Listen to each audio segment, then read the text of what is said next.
Is the audio working now? Testing.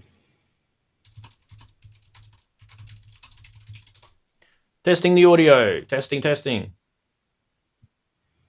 Aha. I see positive response here. They're saying yes. Yay! Finally. It was my fault. Really I forgot to press the button on my A10 Mini here. Sorry, people. Andy's here though. That's the main thing. All right, let's just sit about with this. It's on the wrong cam, isn't it? Remember, guys, this is not the actual show yet. This is the pre-show, so we're allowed to have no sound for a minute or two. It's like, yeah. Have you got no sound from me? No, I had no sound to the world. I forgot to press my button here. Right. I can hear you fine. Let me just. Yeah, me too.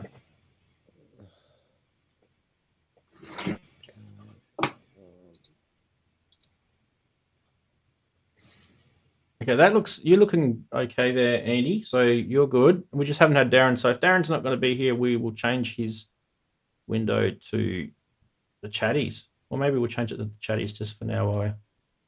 Oh, well. Hello, Gerrit. Chatties are there now. Look at that.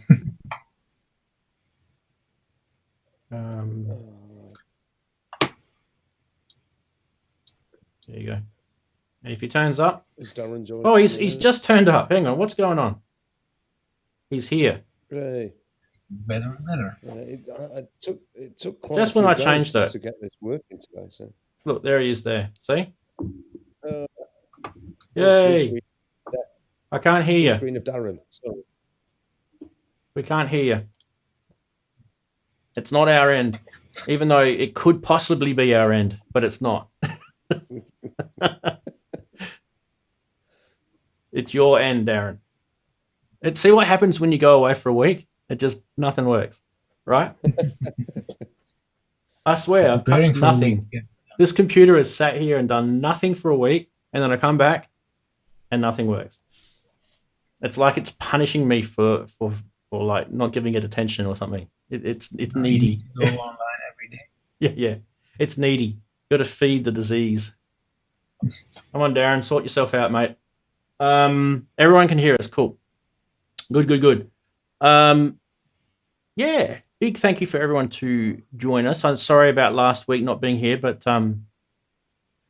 sometimes calendars get in the way of things. So yeah, had to spend some time with the kids.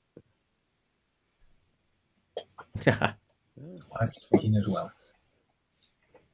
Right. Okay. How long? We got 7 minutes to go before the main show. Quick test with the audio with Darren, and before we can hit the button. Clap your hands, Darren. No, he's talking. We can't hear him. No. It's nothing. No. What have you done? See, a week. You go away for a week. You put blue sheets up behind you. It's all about it's karma. See, get your BeatStep Pro. He can't hear me now because he's got his headphones off. Get your BeatStep Pro and smash it on the floor again. Can you hear us? That's the question. He can't even hear us. Although Rands is going crazy going camping in November, these poor kids. Yes, well, I didn't actually go crazy. I actually enjoyed it. So nobody can complain about going camping. There was an esky. We have these things called eskies, right? You put ice in them and then you put beer bottles in those. And then they sit next to the chair, and then that sits out the front of the tent, and that's literally about as far as I moved on the camping trip. It was like sleeping in the tent, outside the front of the tent, reaching into the esky, grabbing the beer. It was brilliant.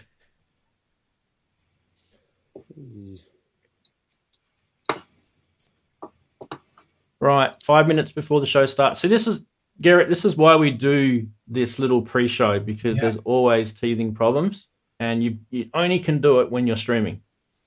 And look at Darren, he's clapping and no one's hearing him, you know. Story of his life.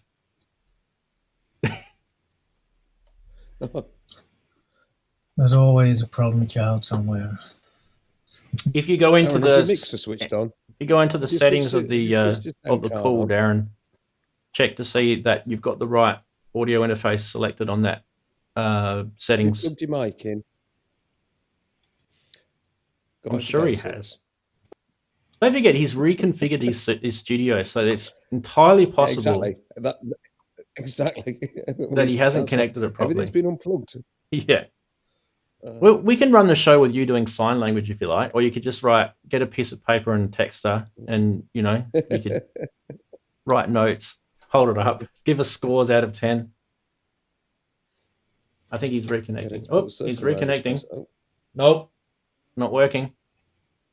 Can you use your cam as audio source instead? Use your built-in camera. That's what it should be on from last week. Well, it's working now. Look at that. See, what did you do? Oh, we can hear you now. What did you just do? Don't touch I didn't anything. do anything. Ah, liar. Pants on fire. Come on. No, I didn't do anything. Hiya, Darren. Good How to are see you, Darren? Good to Today. hear you. All right. Still in a mess, so hence the reason no Hey, audio. Are you actually sleeping vertically behind yourself there? Is that your bed there? Is that Yeah. what's happening? Like a vampire. Well, you can blue screen if you want to put something behind. I could, yeah. Yeah. Blue doesn't tend to work too well for chroma keys, but yeah. Luma keys, chroma keys, I forget which one it is. One of the two is the green screen. I think it's Luma key, isn't it? Guys, video guys will be able to correct me. Chroma. Is it Chroma, is it? Yeah. Green's always better for chroma or whatever it's called. I believe for some bizarre. Someone will like have some mathematical reason. They'll tell us in the chat. Isn't it something to do with skin tones and colours? Red screens and blues. So It might be the edge. It finds the It's edge of less. our faces better or something. I don't know. Who knows? yeah, there's less blue halo or something if you use a green screen. Yeah. If you use a blue one, there's I don't know. Anyway, Yeah. I'm not a videoist, so I just press buttons and it goes to YouTube and YouTube goes hi. That's kind of how it works for me. it either works or it doesn't. Yeah. I'll probably be eating through the show. I've not had anything to eat. I haven't even got myself a drink yet. So- Gerrit's been watching me like set up for the show. Like literally, no one ever gets to see it. He's been watching me getting things and plugging stuff in, and I haven't even got a drink yet. I'll just do it without a drink. I'll just Well, I've got my crisps ready. okay. Mate, remind me when you're going to get stuck into your crisp because I'll mute you. Yeah, I can't mute myself. He's got his crisp. Yeah. Paper noten. It's time of the year I've again. got my beer. I need to go get Got myself my a beer. Got All right, I'm going to get a beer. peanuts. I've got 2 minutes before the show starts. You guys chat amongst yourselves. I've got a coffee. Got me puffing pipe. That's always good. Need that. But it's a bit too early to have a proper drink here, so I'll keep it with tea. Where are you, Gerrit? See, I'm with that one. Yeah, fine here. So good you could all make it as well. Yeah. I saw Rand's... Whereabouts are you based? Excuse me? Whereabouts are you? I'm in the Netherlands. So it's, Okay. well, So, 3 Just across the o'clock in water. afternoon. so, yeah, I think we're an hour earlier now over here. So, but it's I've still got to have a beer when I'm doing this. It feels wrong not to, so I can sleep. Yeah, later. you're in the evening, right? Yeah, I'm in Sheffield in the UK. Yeah. Oh, okay. Well, that's about the same.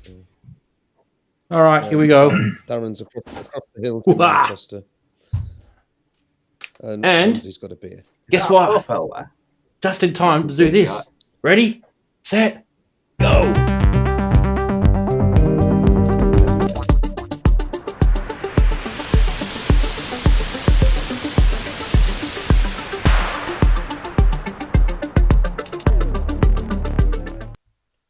Hey, welcome to the most unprepared show in the universe. Yes, thanks for coming. You're going to be on for a kind of a bumpy ride. It's Saturday here where I am, and I'm hoping it's Saturday where you are. And a big, awesome Saturday. Grab a beer, grab something. Hopefully that can whet your palate. Yeah, big welcome to you, and thank you for joining us. Big welcome to everyone else here who has joined us. We have got a couple of familiar faces, and we've got a new face. And why don't we start off by welcoming our new face first? And a big, massive warm welcome to you, Gerrit, from Retrokits. Thanks for coming. Tell us a little bit about yourself. How's your week been? All that sort of stuff.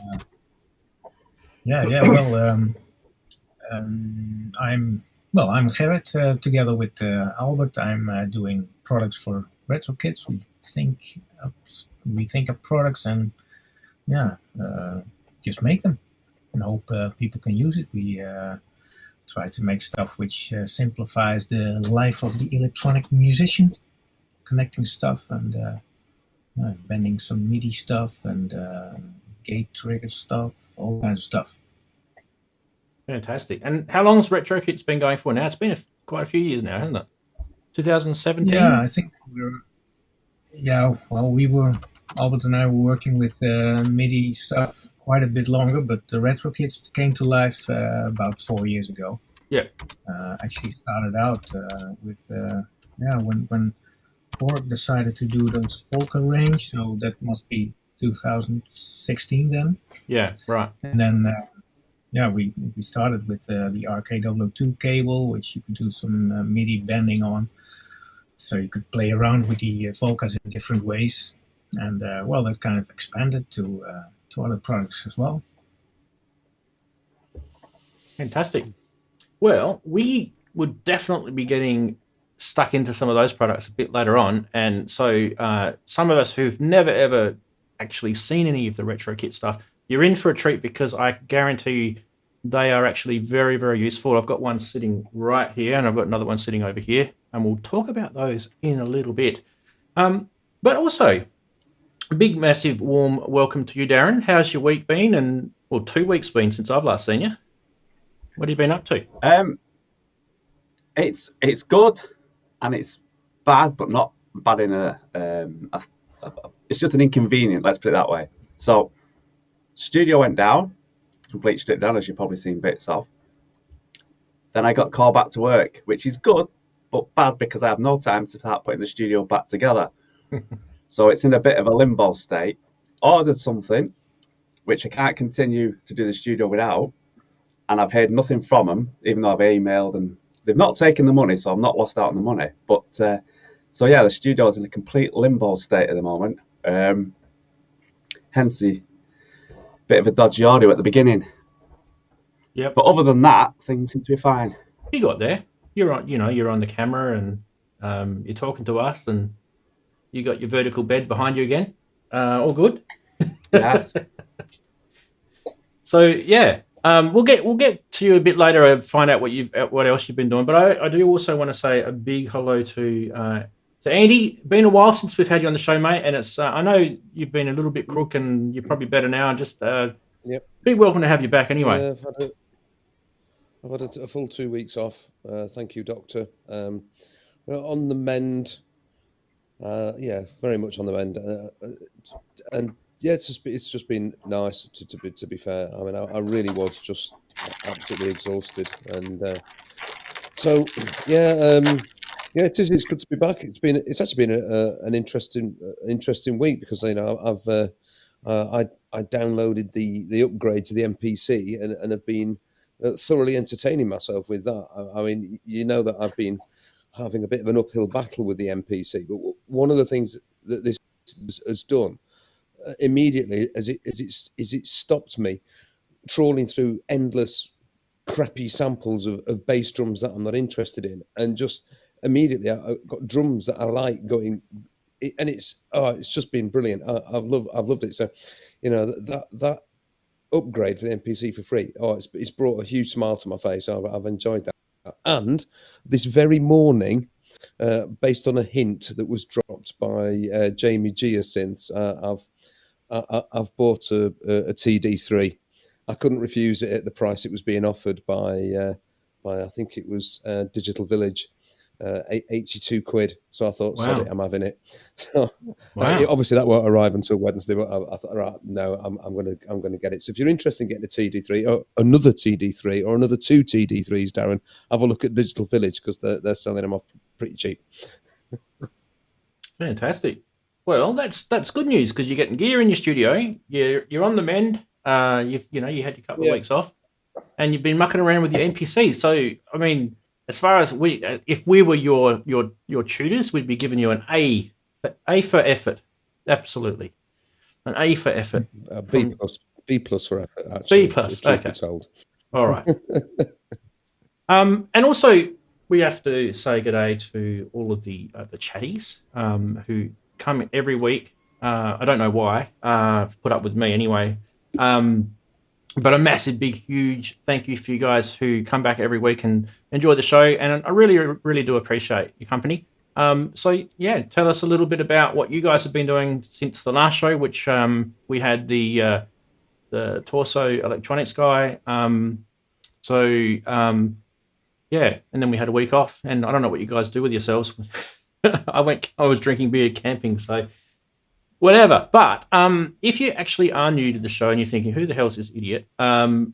Please consider joining the Discord server because we do chat continuously during the week. Guys in chat will definitely confirm that. And it's an easy one to remember. It's bit.ly/Ramsey Discord. Easy one to remember. And yeah, I'm pushing it. And and no one seems to be joining. No, I'm just joking.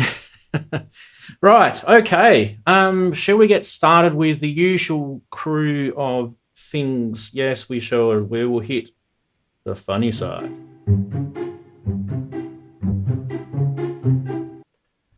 Now, if you're new and you're wondering what the hell's funny side, and you are expecting humor now that you've seen the word funny, I don't want to disappoint you because we're showing memes. And yes, I don't know who did this one, but I don't know if the 60s had ghetto blasters, but anyway, I thought it was interesting going to a concert, strapping a ghetto blaster to your chest, and thought maybe I'm going to take that cassette home and replay it because it's a live recording of that concert. Anyway, good idea. He looks like he's in the 60s, the guy, but yeah, not sure how that one worked.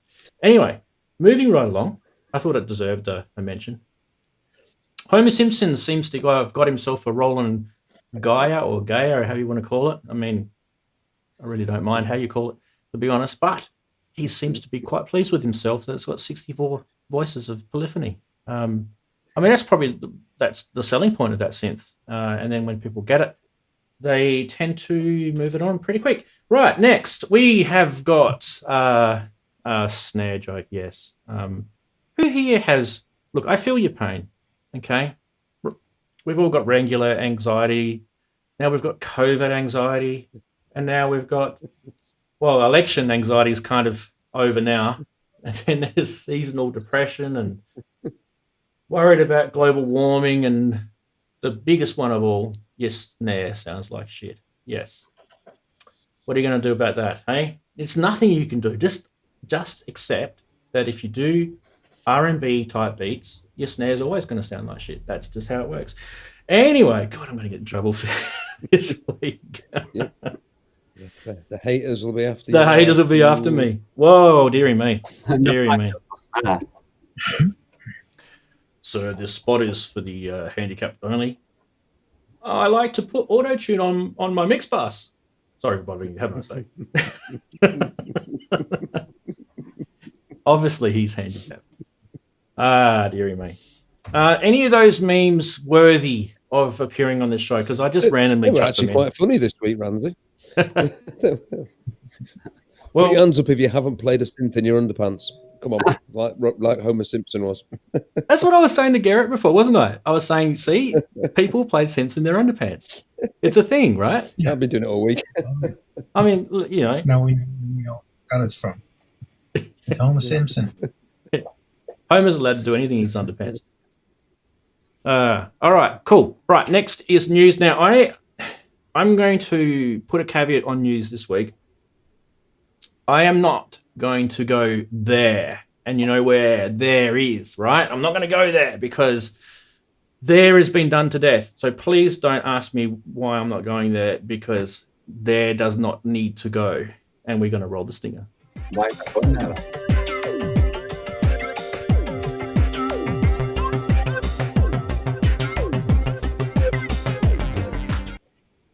Where we are going to go is the cool places. And the first one, as Andy mentioned very nicely before, is this one.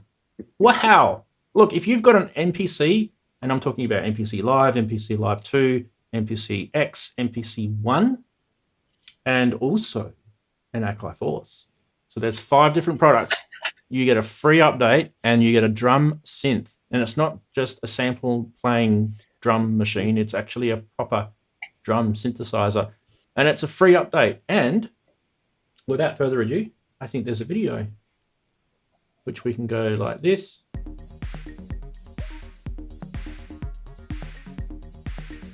Might turn it up too, it might help.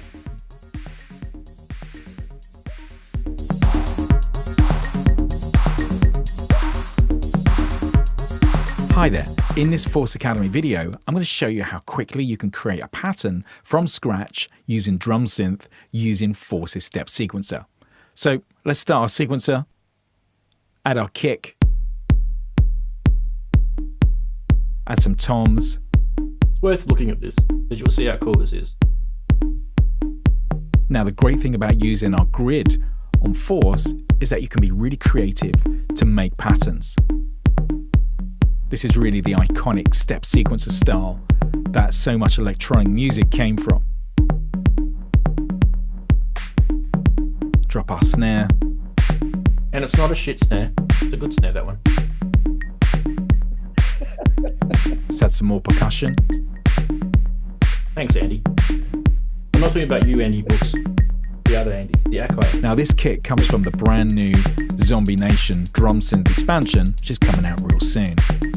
This features a whole bunch of artist-produced kits utilizing just drum synth. All right, we get the idea. Thank you very much, Akai. Now, the cool thing about this is that it's free, so that's got to be cool. But the other cool thing about it is that not only is this like a synth and you can mangle all your different sounds and all that sort of stuff, but also Akai are now, during the Black Friday sales, offering people some insanely priced expansion packs. So if you're kind of still sitting on the fence, if you're one of these people that are still sitting on the fence about getting one of these Akai products, I really don't know what more these guys can do for you. Honestly, I think hope is all over for you, because everyone else is jumped on the bandwagon, and I think it's a pretty cool thing. Anyway, quick reaction, Andy. I think you should go first because you're an owner of an Akai MPC. How cool is that drum synth? Right. Honestly, if a half-wit like me can work it out, anybody can. It really is good. I mean, there's been some comments about limitations, like you can only run one instance of the multi. You put a multi on it, that's where you've got all the drums spread out on different pads. You've got 8 drums on different pads. Well, if you've got a real 808 and you want a multi of that, you're gonna have to buy another one. So why is it a limitation? It works. It works great. I mean, you can stick individual drum synths on other channels if you want to, but I mean, it just sounds fab, and the processing is great. You can get into it. You can do all the sort of standard 808, 909.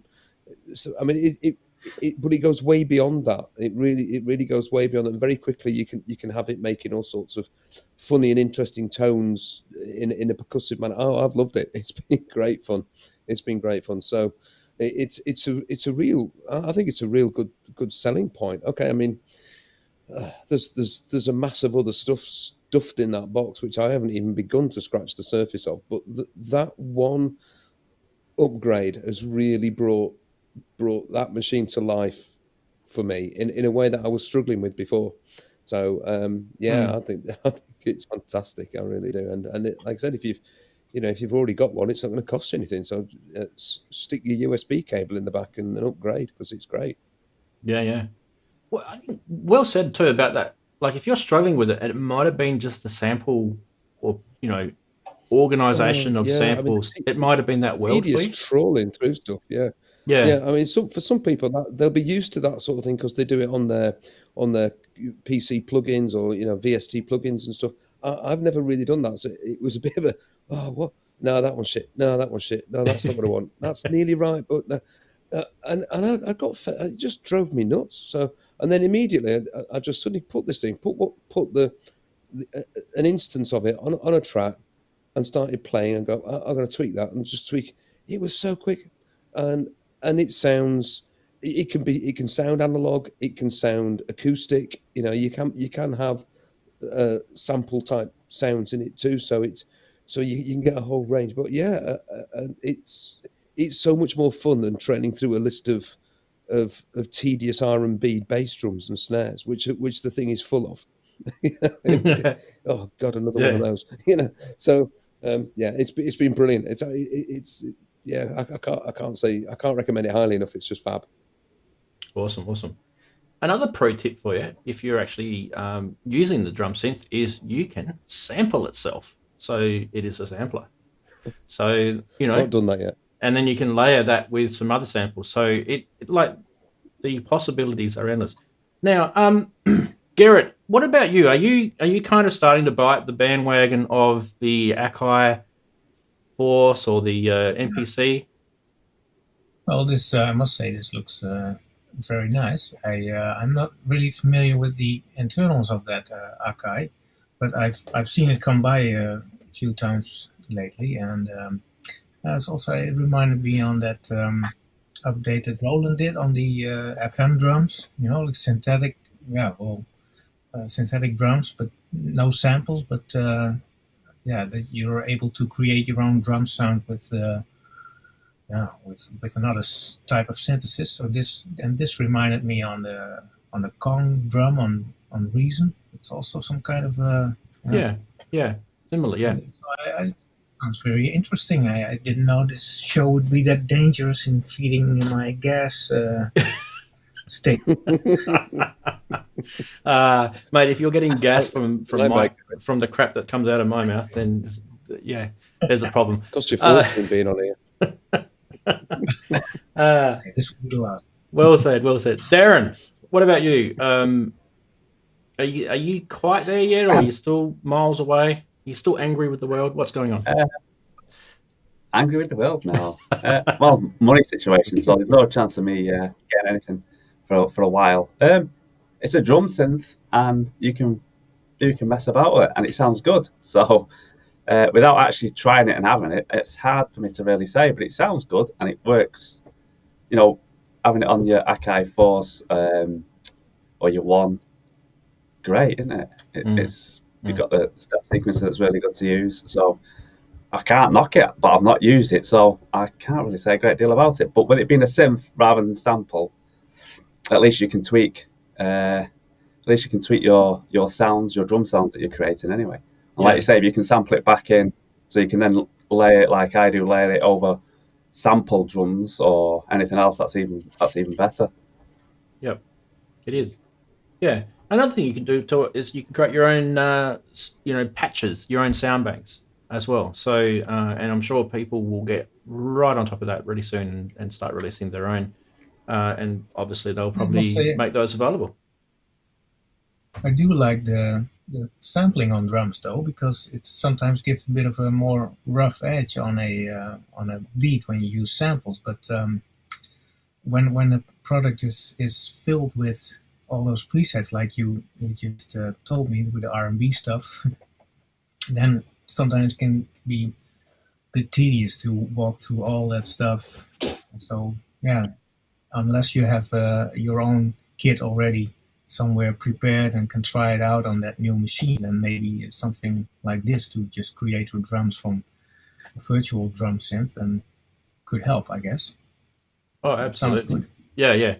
I mean, that's pretty much what I do. I actually very rarely touch the factory, sample banks that are in the MPC. I quite often I'll just grab an SD card, chuck it in my computer, dump a whole bunch of drum wave files on there, and then I'll pop them into the into the MPC or the Force, and I'll go from there. And one of the tricks that I do, and Andy, this is probably a big one for you, don't just have one sample on its own, because you've got the ability to have 4 layers on each of those pads. So definitely use your layers, because that's how you can, some of the sounds will, do harmonic things to the others. You know what I mean? Like you can really kind of get some cool sort of interesting. percussive I stuff. noticed.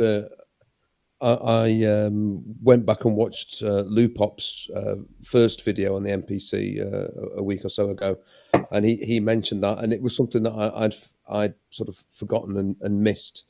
It's definitely one to try. I haven't tried it yet. I haven't tried layering 4 samples and doing sort of switching between them or that sort of thing. But it's definitely in my mind to do so. And it's again another little flexible feature that shows just how well thought through the thing is. Because sample, you play it, great. All right, well let's, why not trigger? Yeah, it's just another, this little, it's the attention to detail that's there is quite phenomenal. Which is why, of course, it takes a long time to learn it and get your head into it. And there's no way that you're going to use absolutely everything and every feature on every single track that you ever do. So little bits here, little bits there is definitely a good way of dealing with it. So. Yeah, I agree. I mean, I don't even use every part of it. I mean, there's people in the chat room who I know that use these things way more than I do, and I would never even go anywhere near close to them. So the fact that it's taken me 3 years or something to get to where I am with one of these, I'm not in a hurry. I'm enjoying it. And the fact that they keep bringing firmware out, it's brilliant. Anyway, we should move on. Back to the news. There is one more other piece of news this week, which you really probably know about already, and that it's Black Friday. And where I live here, Black Friday is kind of a thing that America has brought into our country, and we're kind of, the retailers love it, I guess, because it's an excuse for them to get people into their stores or online stores. Anyway, and but I think the good thing about Black Friday for us musicians is it tends to be 3 days or 4 days of the best time to sort of grab something. If you want to hold out and you want to save a few dollars, it's a good time to get something. So, and I'm sure we've all got stories. In fact, I'm going to ask you all if you've got a Black Friday story, just one, and share that with us in a sec. An example for me, I was talking to Gerrit earlier today, was last year, I think it was, or was it the year before? Someone will remind me anyway. I got the circuit mono station from Novation on a Black Friday sale, and they halved the price, and they gave free international delivery. So I ordered directly through Novation, and as an example of something that I've always wanted, never really sort of bit the bullet on that until there was just a deal that you just couldn't pass on. And ever since that, I've always used that. So that's a good story, good feel-good story. So don't forget too that Black Friday turns into Cyber Monday.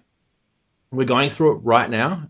So Cyber Monday is when we should be getting our upgrades to things. So if you're looking at upgrading to Ableton 11, you can't do that yet, but if you've got Ableton 9, maybe upgrade to Ableton 10, and they're going to give you a free upgrade to Ableton 11. So there's a little plug for Ableton. And the same with Cubase. There's a new Cubase version out. There's new versions for quite a lot of DAWs out at the moment, Bitwig and a few others as well. So it's a good time to be doing that. And then all the VSTs are coming out cheap as well. So a good time to sort of get your software stuff if you've saved a bit of money over the year or so. It's time to do it. Right, gentlemen, quick Black Friday, or if you're not in a country which has Black Friday, something similar, you know what I mean? So maybe start with I'll start with Gerrit, because I know Gerrit said that he doesn't really do Black Friday, so I'm really interested to see what he comes up with. No, what a tip from me for Black Friday. I must say, like we also concluded a bit earlier, that a lot of big deals are on software, I guess.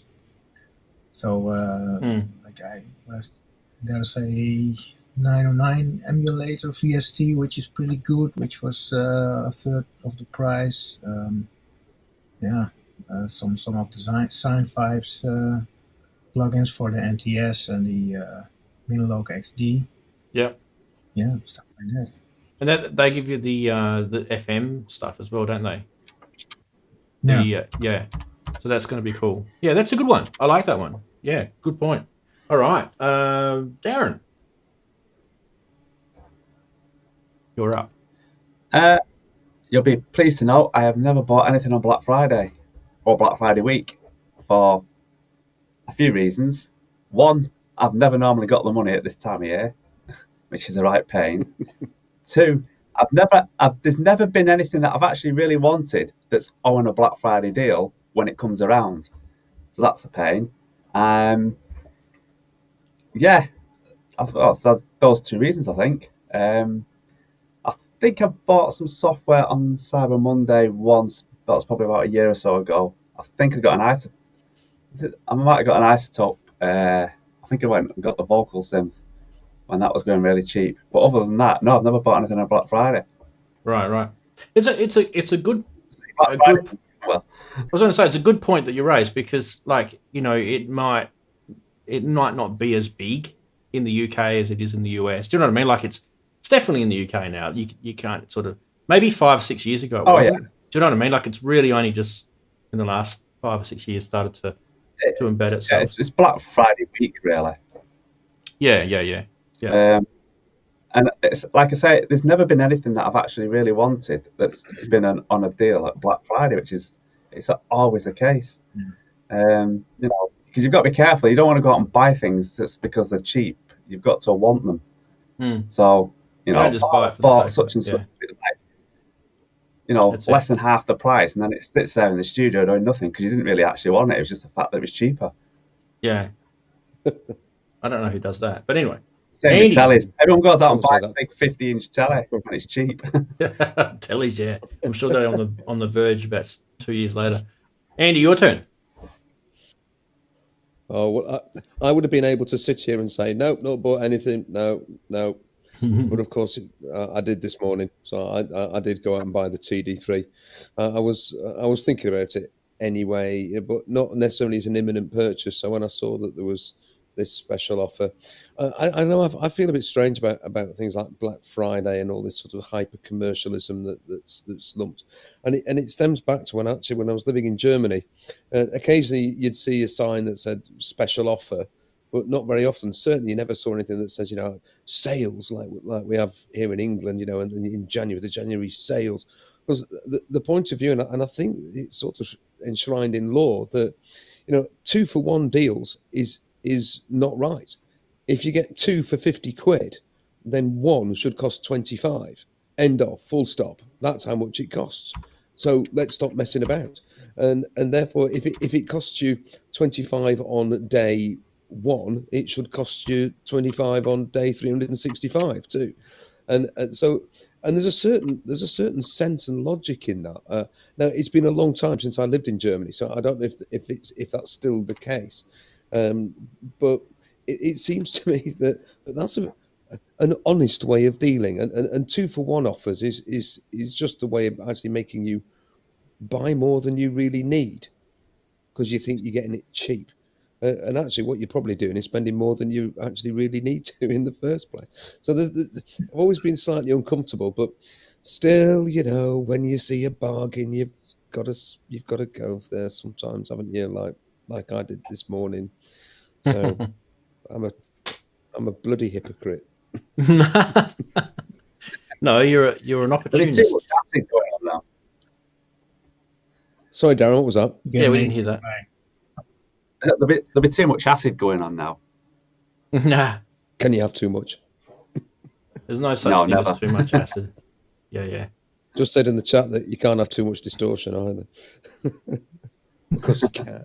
When you were talking about the German, you know, how there was nothing, and then I mean, our countries they've kind of very similar.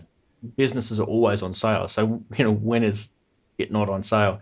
It reminded me of that Right. Adam Sandler movie where they had the Jewish going out of business. And the guy walks in about 6 months later and said, I thought you guys were going out of business. Oh, this is the name of our business, going out of business. I loved it. Anyway, so great sales techniques, gentlemen. Great sales techniques. We shall move along. Now, Gerrit, we do another segment here, which is pretty cool, and we call this Price Watch.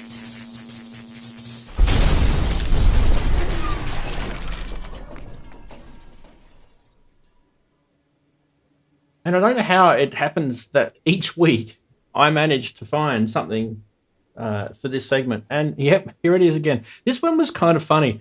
I think I posted this on one of my socials. So this is a Jupiter 8. So someone actually was selling this on Reverb, but it was actually another listing. So I don't know if this is legal or not, right?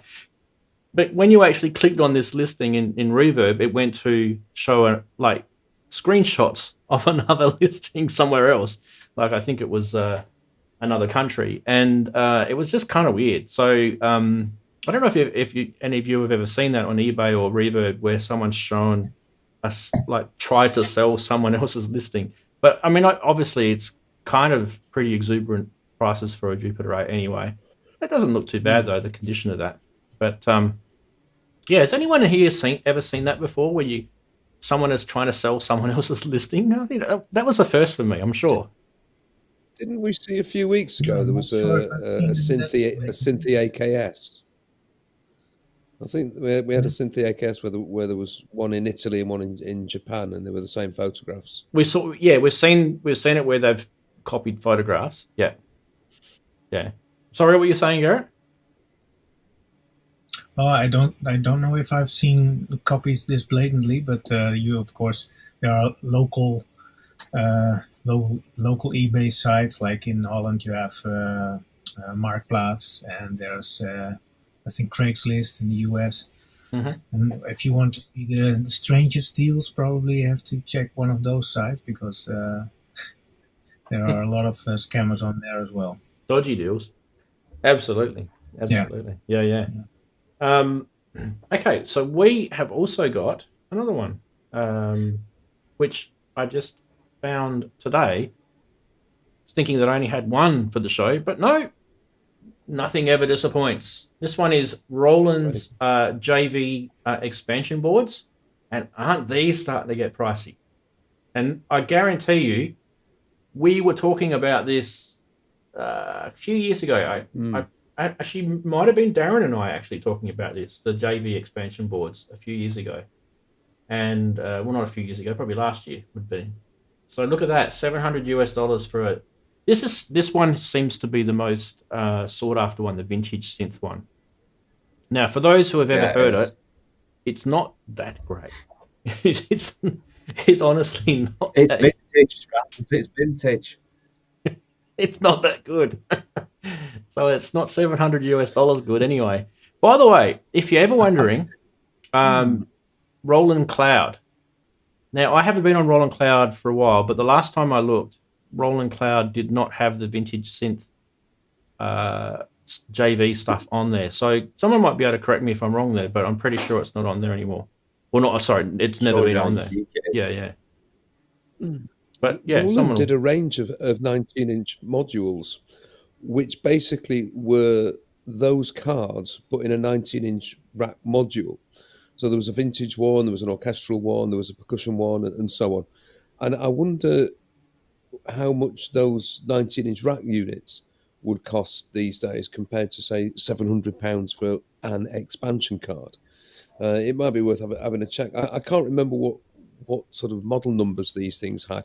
There was, I think, EMU released a module called Vintage Keys way back in the 90s, a 19-inch rack unit. And then Roland released similar ones. There was one that was definitely one that was a vintage, and it was basically that sound card, but just repackaged so that you got those sounds in a sort of a preset limited editing box, really. So it'll be interesting to know how much they are. I can't remember what they're called now. Yeah, I think I do have JV 1080, and those also play these cards.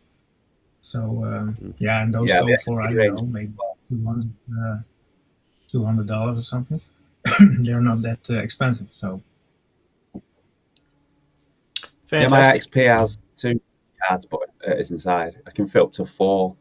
I think the JV 2080, the actual rack mount, I think you could fit 6 cards in. But yeah, I think they were about £35 not so long ago. So it shows you how much they're shooting up. There you go. I'm pretty sure I bought, like, I had an XP30, and that had the ability to take, I think, 2 cards in it, or might be 3 actually. It might have been 3. Anyway, I ended up buying one of those JV cards, and it wasn't the vintage synth because when I bought it, it already had it. I got it was the one you were talking about, Gerrit. I got the techno or disco sort of card, I think it was called. And it's so cheesy. It was so cheesy. Techno disco. Invented You new style. you say that, Rance. It'll be worth millions. Here we go. Here we go. Go on, Darren. You say that, Rans. But I got the 2 cards I've got in my XP are, I think it's the drum and bass one and the techno card. And I've used the pads off that techno with a bit of, it's not a dry sound from it, but in a few of the tracks, which is underlying on the sound bed. So it might be cheesy, but it comes in quite useful. Well, actually, Roland had to pull back that dance card because they got sued by record companies, right? They did? I didn't know that. I didn't know that. Yeah. Oh. Because they were used in is there a bit songs. of gossip I don't there? know if it was. No. There's. I think it's the dance card, which they can't sell anymore because of the rights to the samples. Wow. Well, the dance card might all of a sudden be worth more than the vintage synth card. Oh, we should stop talking about this. Hang on, It's costing Mike, people just a lots of little money. bit longer. We get complaints. Darren's looking at his XP Yeah. 50 now with love. Just get a screwdriver out just to check what he's got. The only problem is you've got a lot of copy samples every time you use them. Yeah, well, you can get yourself an Akai. We'll keep it anyway. Akai, send me the commission money. Leave it on the fridge. Beautiful. Right, we're going to move on, people. We have finished all of our regular segments, and obviously, everybody. I'm assuming everybody is here to see this gentleman here, Gerrit, and he's from Retrokits. And obviously, we want to kind of pick your brain because you got some cool gadgets. Now, before we go to like showing you, I've got one here. I've got another one sitting over there. I've got the RK006 MIDI hub, we'll call it loosely speaking. I love how that little K just kind of bounces off on the light there. That was pretty cool, didn't it?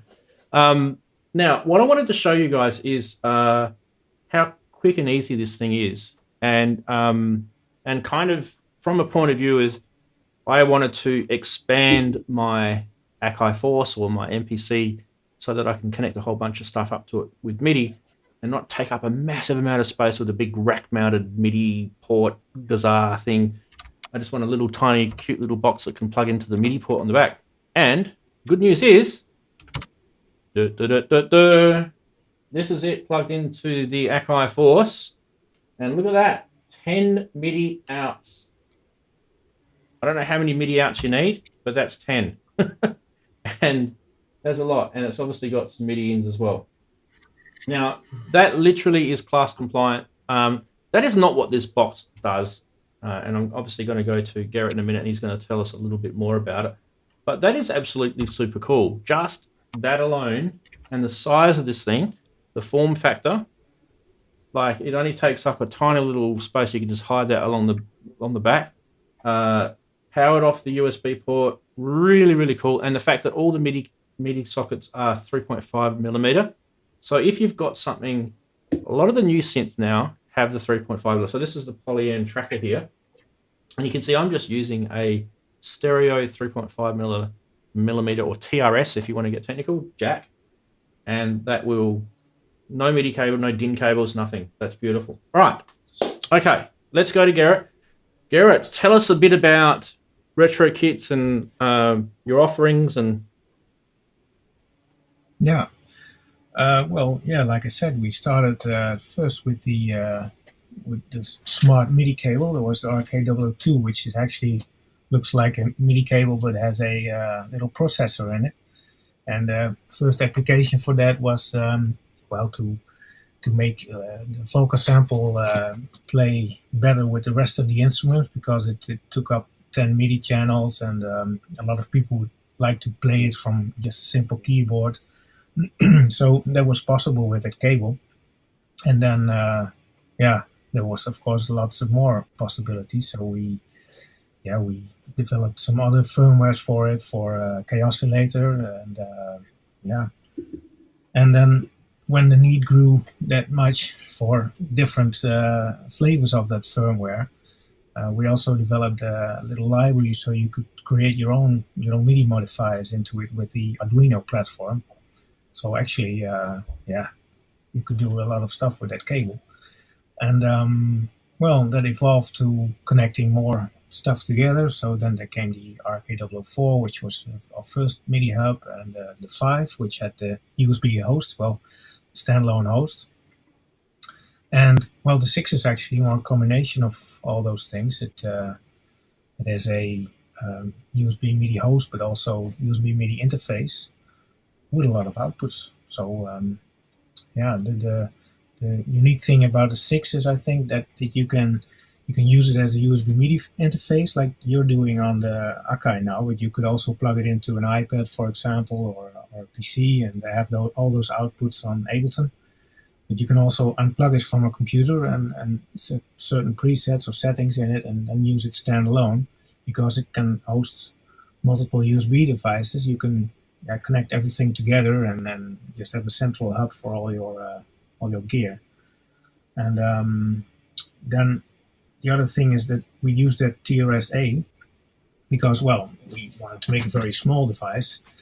And since Media Association had adopted that TRS-A, we also thought it would be nice to have a different, to add different output port types. So you could use it as a MIDI hub, like sort of a through box, but you can also change those TRS ports to be gate triggers, for example. So it also allowed the synchronization of pocket operators or DIN sync stuff, and all from one little hub you could just place somewhere on your desktop or whatever, suitcase with cool gadgets.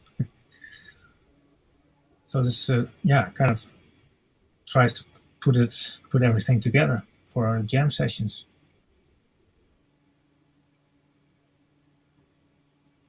Rans is gone. See you all in awe, quiet. Yeah, that's the RK002 cable. So that's the RK002. Sorry, I was muted for a second there. Yeah. And you can see the funny thing is that that's just a MIDI, looks like a MIDI cable to everyone, right? But there's actually inside this, there's actually electronics. Yeah, cool thing was that when we developed that software for Vocal Sample first, then later on Velocity Fix for Vocal FM, but then also some people they started experimenting with it, and they just looped it into a Digitakt, and they found out that they could use like, for example, polychaining. They could link up different MIDI channels with the RK002, and they looped it back in the Digitakt. So you can use the Digitakt as a MIDI sequencer, but you can also loop the RK002 back into it. And then you can use the Digitakt's own sequencer to its sample part. And so did all kinds of tricks we didn't even initially think of, and well, we kind of went along with that and made extra firmwares for that to make Euclidean rhythms, and there's a sequencer for the RK002 you can just let run along with the rest of your gear, and then it starts making its own sounds, kind of for improvisation. it's just a fun thing to add to your setup and be surprised about. Yeah, and the other thing too is I did a little video. It's on my channel. Predetermined firmwares which you can get from the Retrokits. You can and inside the cable you'll be able to upload a bunch of predetermined firmwares which you can get from the Retrokits website. So that's just showing you the website. You can upgrade your firmware, and I think there's also a DUI area here. Yeah, where you can go this and. Is the new one. Yeah, and this is the video is a little bit old, by the way, but it might have changed a bit. But you can go in here and download firmwares that the community have built, and there's a whole bunch of cool things in it, like the boutique transpose. There's a chord tuner as well. There's a whole bunch of cool stuff. I have that. I can open that page here too. Let's see if I can show some stuff. Like those first firmwares you shown on your other video, that was with the old uploader, but now we have like DUI portal, and that's all these things are scripts for the RKW2. You can also download them and see how they work. For example, if you would like to know how we did the boutique transpose, then you can click on it and upload it to the 002. You can also download it. Then you can see how we used the coding to make that happen. That transpose. That transpose is actually a quantized pitch change. So you can a note transposes the pitch in such a way that it sounds like you are transposing the whole pattern, but actually you're doing very quantized pitch changes to something, to a pattern. Right. Yeah, and here are there's also some stuff on our site which you can use to if you want to get coding on the RKW2 in Arduino, you can install a package from our site and make little software like this. If you would upload software like this in the cable, you'd have like a through cable, but there's a library reference here, which you can see all kinds of stuff you can capture with the cable, modify, and then send it through or block if you would. And you could tap into every part of the MIDI stream. That is super, super cool. So I think we'll go on to the next one in a sec, but I think one of the things that I think is really, really powerful about this is there's kind of there's kind of two people that would be interested in this, maybe three, but I think if you've got something like this and it solves a problem, like it might be the Volca problem that you mentioned before, Gerrit, where you might have been wanting to fix the velocity or something. Was it? I think it was the velocity, wasn't it? Yeah, on the Volca FM. So you can upload the firmware to do that. There was the sample, Volca sample. There was the thing for that. This one I've got right now is set to the chord one. I think I had the arpeggiator one on it before. The chord one is cool fun to play with. Yeah.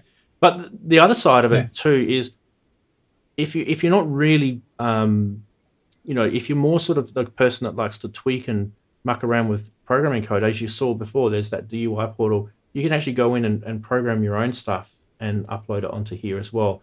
So you can use it as a MIDI filter. I mean, people ask me all the time, what's a good MIDI filter to get? This cable is a good MIDI filter. Yeah. So that's an example. So what we'll do now is we'll go across to the next one. This is purely just to show people what other products you've got. Now, I've only got two here, so this is the limit of what I can show. So this is the RK006. This is the MIDI hub that we're just talking about. You can see there's 5 ports there and another 5 there. And then there's your 2 in, and it's powered just by a USB. And this little button here where my thumb is, this is kind of like a smart button. So if I was to press that and hold it, look at the light, you'll see the lights flash. There you go. And you can see this little LED blink. Now, if I toggle it, it'll scroll through I think it's 12 different settings that you can set this on. There you go. There's the 12, and it goes back to 1, and then you hold it down again, and then that sets it to that particular firmware. So there's a whole bunch of sort of built-in features that this does that you can use just by using that little soft key there. And so it's not just a MIDI hub. Now, so I'm going to go across to you, Gerrit, because you're much more skilled at talking about this. Run us through a couple of things that this does that I think will blow people's minds. Yeah, well, I'll try. What you said about the presets, indeed, then you can change the behavior of the output ports of the RK006, and I can show that a little bit with the settings page.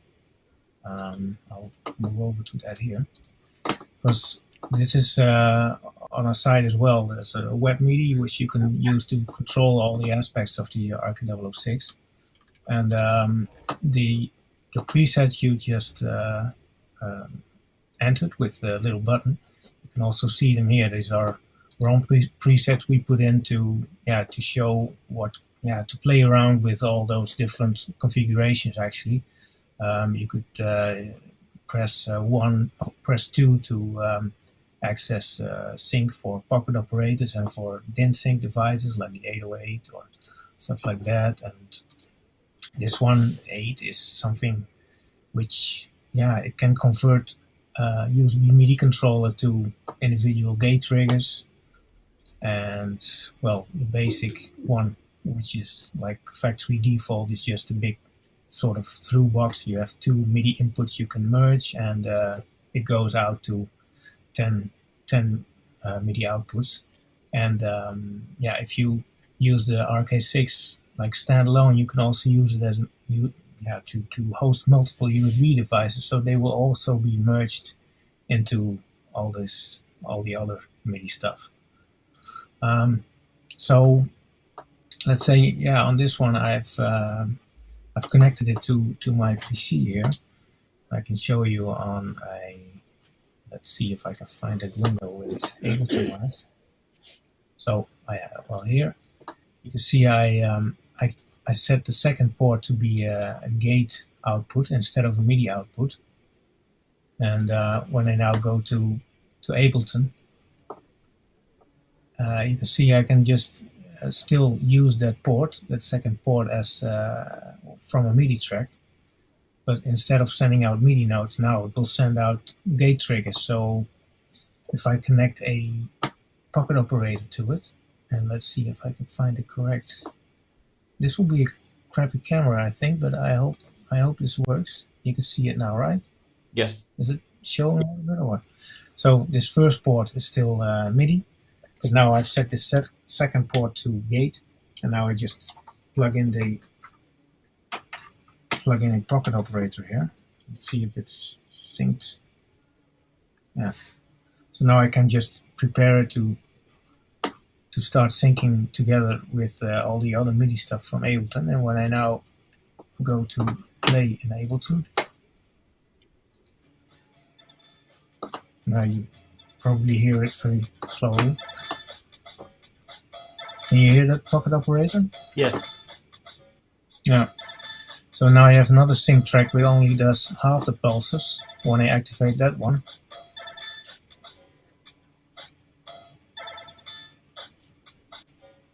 it will just send out half the pulses. So it's very easy to trigger that those sync devices to the RK6 as well, together with your other stuff.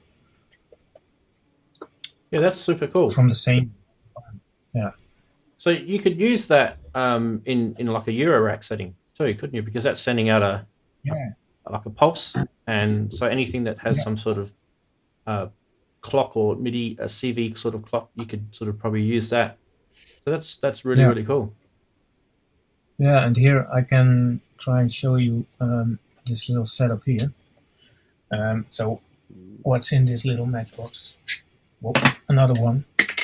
You can hide this stuff anywhere.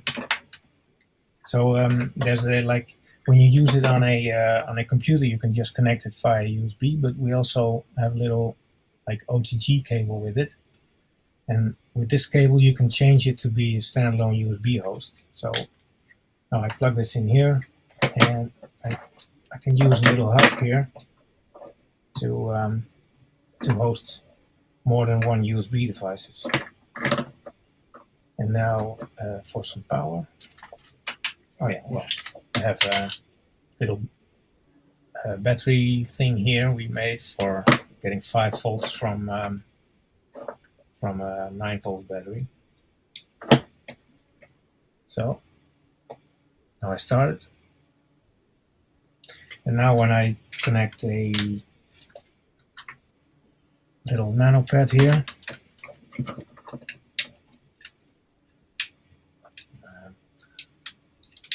there. So I see when I press something on the nano pad, and then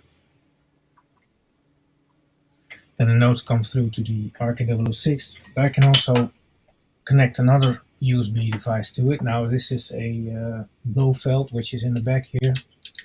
And when I connect that to this hub as well, and now I can play the Blofeld with the nano keys. Yeah, I can't hear it now, but well, it's there. So, well, this together with if you would change an output to a sync output, and you could also use this little nano key to trigger analog devices or trigger devices from modular, for example. So yeah, it's very flexible. I mean, if you don't want to use it in this difficult setup, well, maybe it can be a bit confusing, maybe. But if you just want to use it as a through hub, it's accessible. But if you grow a bit into other gear and you want to combine modular with MIDI, then this is also something you can use to make that happen. That is really, really cool. Really, really cool. All right. Well, so far we've shown actually 3 products. I don't know if you actually caught them. There's actually another one that if you buy the RK006, it comes with 2 options. I think you can just get the box, or you can get the box with the cable pack, right? Now, do you want to just run through what's in that cable pack? Because there's a couple of little cool sort of things in there that I think may actually people may actually want to look at. And one of them is the TRS Type A to TRS Type B, cable that you were showing me before. Yeah.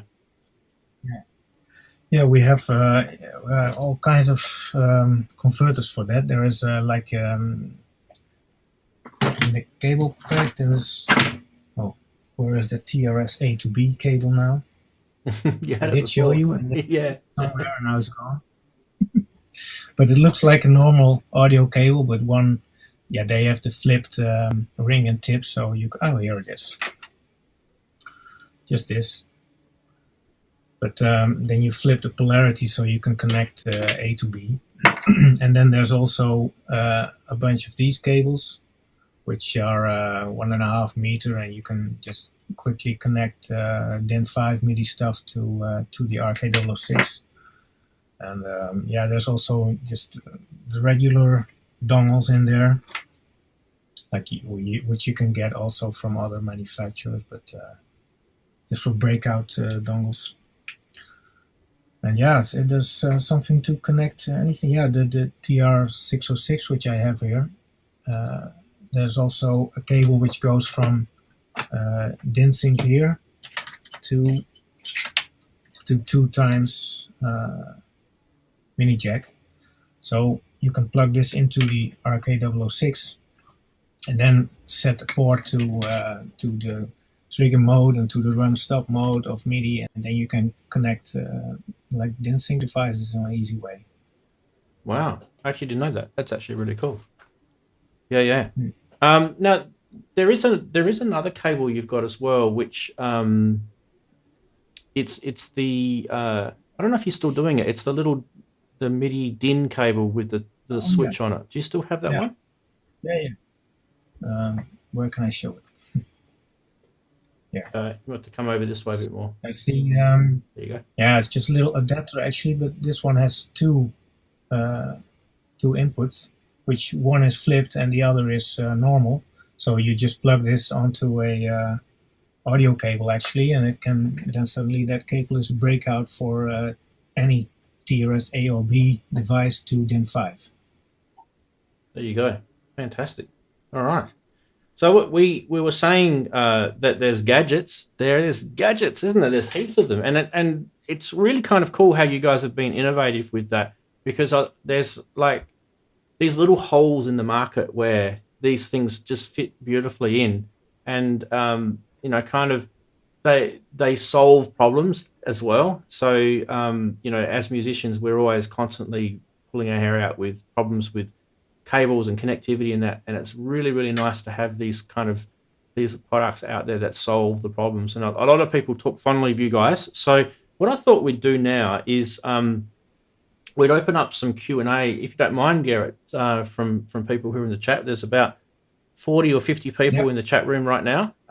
So what we'll do is we'll pop on over to this section here, and if I need to highlight any of the questions that you've got for Gerrit, just make sure you flag my name, and then what I'll do is I will highlight that that question in the chat below. Now, let me just, while we've got that going, I don't think my Surface was running, which is not a good thing.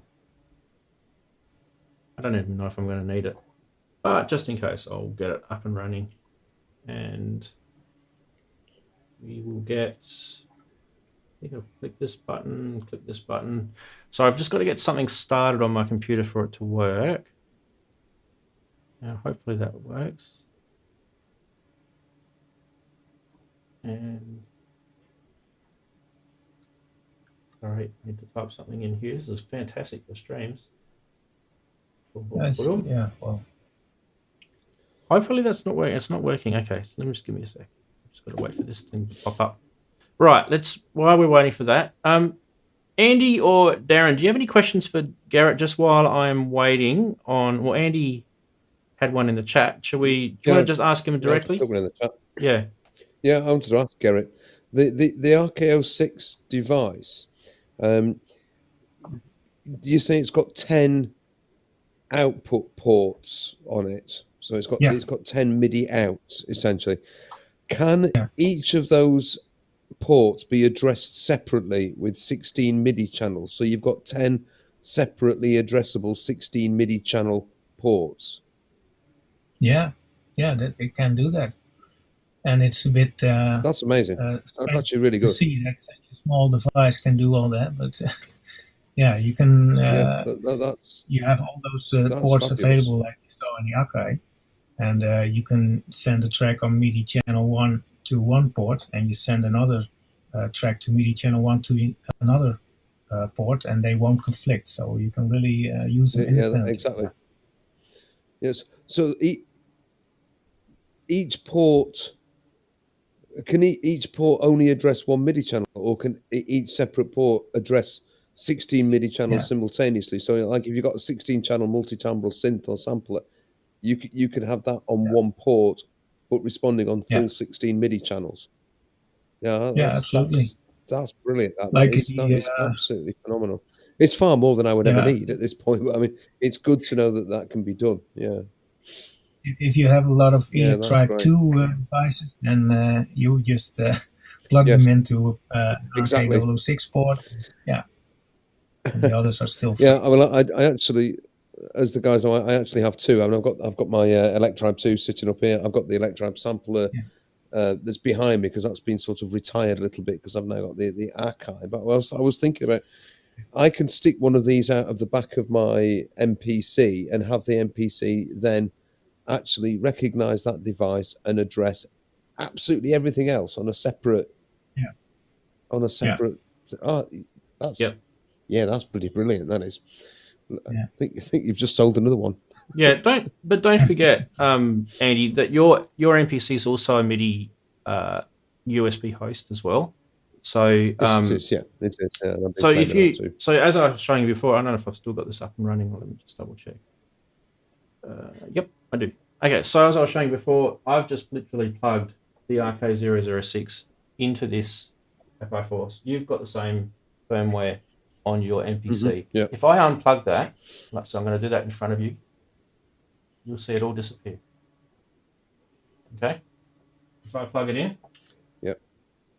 give it a second, it all reappears. It's class compliant. That is how simple that is for you.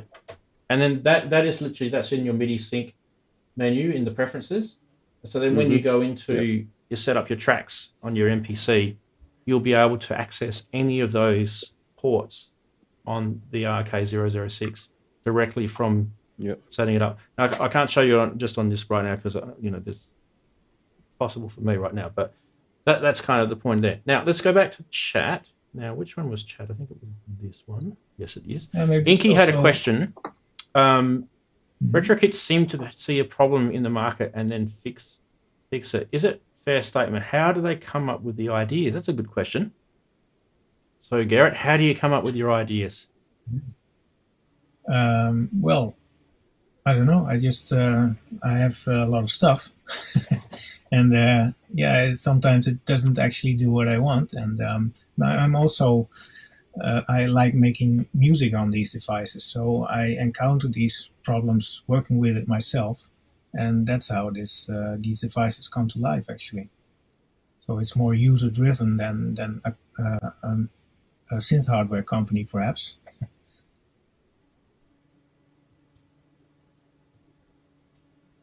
Yeah, cool, beautiful. Right now, I would also probably say that you guys are pretty on top of the whole MIDI side of things as well. So, you've got your other partner there that is kind of like the programmer, and you both of you working together is probably the key because you've got your strengths in both your areas. So, I reckon that's a good one.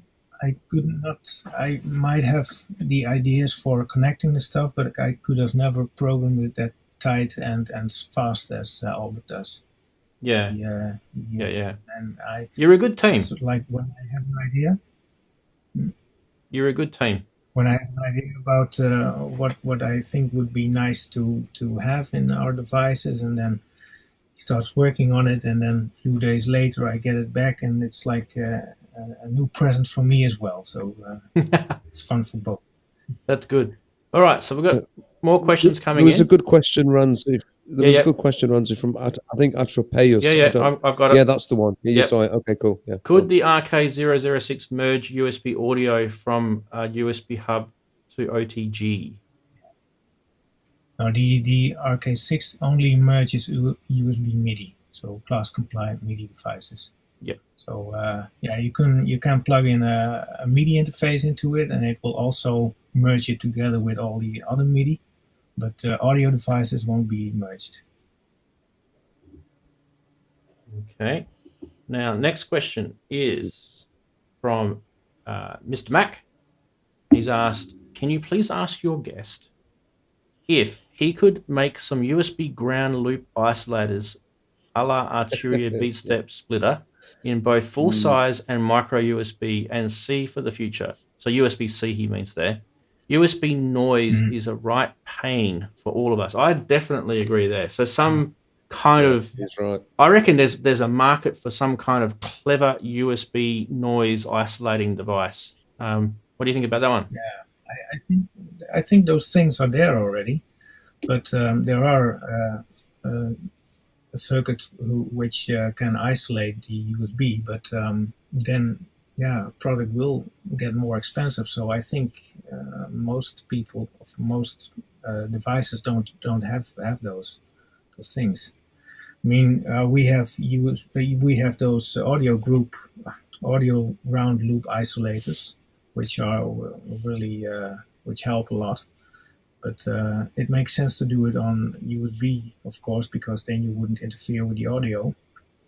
But these are quite expensive devices to build in the product. So, but yeah, we can see if there's something standalone which could work. Yeah, I think I kind of feel. I mean, I personally feel, especially people that have got like you've got a JU06. I just saw it there before. Anyone that's got the Roland boutique sort of products are kind of in a bit of a different world there, because the Roland stuff is kind of like a special thing for there with the audio going over the USB as well as the. Yeah, I have the TR6X, TR6S now. Yeah. And you also, when you power it via USB, big chance you have the ground loop noise again. So then you would have to use USB audio digital to get rid of that noise, but that's a bit weird, of course. So I have seen this this problem. So who knows? But don't you think it's convoluted? Why make it so that you have to use some sort of workaround? Like, they honestly, electrically, companies like Roland should sort this stuff out. All right, there's more questions. Andrew Me is in the chat room, and you've met Andrew before. So can we have the RK002's DUI stuff added to the RK006? Yeah, we what we did actually is we made a like this. There's a preset in the 006 which has we call the split brain mode, which actually divides the RK6 in two, and you can use a RKW2 in between the ports, so you can sort of have the RKW2 as a MIDI effects chain inside the 6. But because we thought when we add this this DUI to the 6, it will be an even more complicated device. I mean, already the filtering and the port modes now on the 6, if you have to work through all that, it might be already a bit difficult. And when you combine that with the heavy MIDI processing, which the RKW2 can do, it might be a bit too much. So we thought we'd just keep it separated like that. Yeah, okay. I mean, it kind of makes sense because they're different. They're different in a way. I get what you're saying. Yeah, a lot of people, they do like filtering clock start stop, or filtering clock signals, or we even put in the polychain stuff, which one of the RKW2 firmwares does. But to go full on with the whole MIDI processing inside the 6, it might be a bit too much. Yeah. Okay, more questions. Which I think was one more. No, we had that one. Okay. I think that was it. So we're finished. If you've got any more questions for Gerrit, don't forget to ask them, because we can definitely come back to that. Now, someone in the chat, I think it was Goya, asked me about the Poly-An tracker. Now, I've been waiting patiently for this thing to come, and I'm not the first person to have a Poly-An tracker, and I paid for this myself.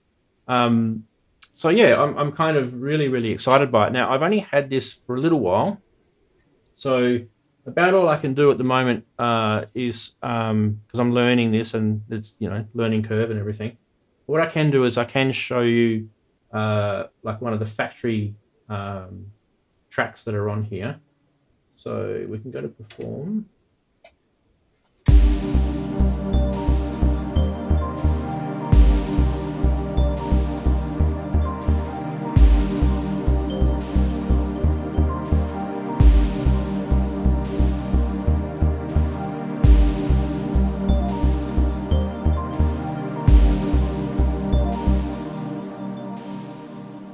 Go to song mode.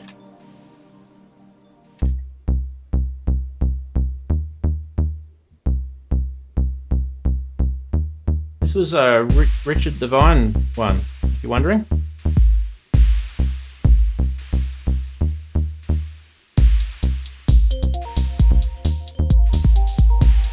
It's a beautiful sound, isn't it?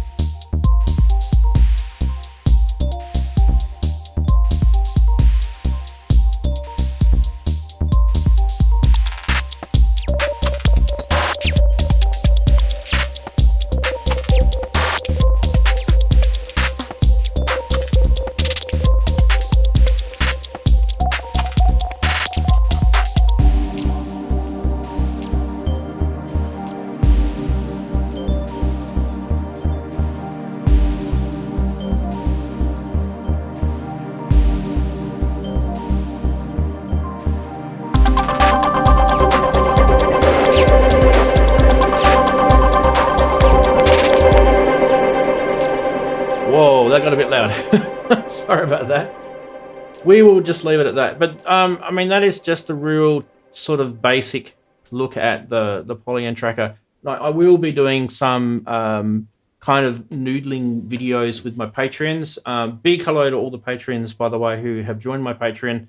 They will be getting that sort of stuff first from me. I'm going to be doing some more videos with the blue ARP on there as well. Now, just one kind of comment about this that I kind of, my background is computers, as you guys probably know, and I've been using computers for a long time. You can tell by just how useful they look. But in the days when I was kind of probably your age, younger age, whatever, I used to use this thing called an Amiga, and even before that, I used to use the Commodore 64, and they had these tracker music makers on those computers in those days. So I've got an experience with them. But to be honest, I haven't really touched a tracker properly since those days. I mean, obviously, recently the retro computing craze has come back in, and I've got myself an Amiga again. And yes, I've gone back and got the old tracker software, so I'm familiar. But one thing I will say is that a very, very simple ideology is a tracker, and putting that into a hardware device that can sample, it's got a mic and a line in as well, makes a lot of sense. It's actually very, very quiet. So it's going to be restricted in that kind of tracker topology world. So you're not going to be able to do, you know, crazy sort of arrangement stuff like you can do in a DAW. But it's pretty flexible just in there. What I love about it is it's built really, really well. It's metal. It's got the keys on it are like you know, the old computer clickety clack sort of keys. You can probably hear me pressing them there. The pads are really nice, sort of, you know, those jelly sort of nylon pads. It's just, yeah, it's quite an interesting product. Now I do believe the actual firmware is still in the beta on this too. So yeah, I don't know. It's kind of it's kind of really sparking a bit of interest, which is why I bought it. But I was actually more surprised after I got it than watching the videos. You know, once you actually get your hands on one of these things, it's a different experience altogether. I can see myself, I mean, you probably think, why have I got this? I've already got an MPC, or I've got a Force. I don't need another sampler. Well, I do, but this will work well because it behaves in a different workflow. It's kind of one of those things. You can set this up to do things, you know, like a tracker, and you might want that in your music. You want that style in there. So that's kind of what it is, what I like about it as well. And the other thing too, it's USB-C. More devices need to be USB-C, please.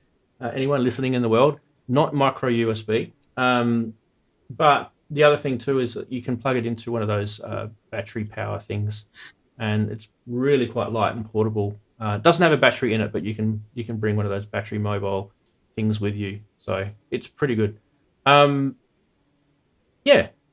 I don't know if you guys want to ask me any more questions about it, but that I put it there because, yeah, I'm sure you guys were keen to know that I got it. And yes, do you need a degree in hexadecimal before you can use it? No, because the what you're seeing on that display there, that's not hexadecimal. That's their notes like C5, D sharp 5. You know, it's almost like you're not even having to enter that in. Does that make sense? You can actually. You've actually got to enter that data though in grid and list sort of fashion. You don't have to enter it. You can play it on. I've never used a track. I have no idea about these, and I watched a couple of videos about it and just thought, oh my god, I'd need a degree in mathematics before I could even learn how to switch the blessed thing on. So it's pretty straightforward. I mean, I'm fascinated. I'm fascinated that you've got it, and I'm fascinated by all these people that are really into that sort of old style chip tune, building it in little. It just makes my mind boggle. My own stupid little scrambled eggs in between my ears just can't cope with that sort of thing. But I'm fascinated. I think the easiest way for me, the easiest way to describe this is it's like it's like a vertical, sequence. So you're starting at the top, and you're just adding rows and rows and rows and rows of information on. See, some trackers go horizontal, but most of them are vertical. With this, you're not having to data enter. It's not a data, like you could, I wouldn't, but you could. You're using the pads to play chords and punch notes in. You've got inputs, MIDI in, MIDI out on this as well. So you can have a controller keyboard plugged into it. You can play proper keys in here. It's a sample. Basically, it's a sample player. And then you can, you've heard that Richard Devine demo track. There's a heap of demo tracks in there. They're really, really good. It's got an arranger on here. So that was called the song mode. It's got pattern mode, which is the one that looks like hexadecimal. It's there. It's got like a matrix mixer. It's kind of similar to the Akai Force in some degree as well. I really do like it. I think it's quite intuitive. But wavetable is in there as well. So not only wavetable, you can do granular. You have to do some sort of granular synthesis in there as well. Oh, absolutely, yeah. I will, but let me swallow it and settle into it first. Yeah, it might be a while. Get back to how we. Hang on, let me show this coming here. You have, if I remember correctly, on the left you had the notes you want to play, and on the right there is like a command, the hexadecimal stuff, and that's always where I stopped. I mean, the tracker itself were pretty intuitive, but then that command list that you have a code which means arpeggio, one code means pitch up, and the other means pitch down. And when you get the hang of those things, then you can get the craziest sound from a tracker. But that needs some extra time to dig into that. Yeah, look, I kind of hear what you guys are saying. I don't think it's anywhere near as convoluted as what it possibly. It probably looks daunting but once I started mucking around with it, it was really, really simple. There was very little menu diving on it, very little data entry. I believe now it can sample over USB as well, which Goya's just mentioned in the chat room.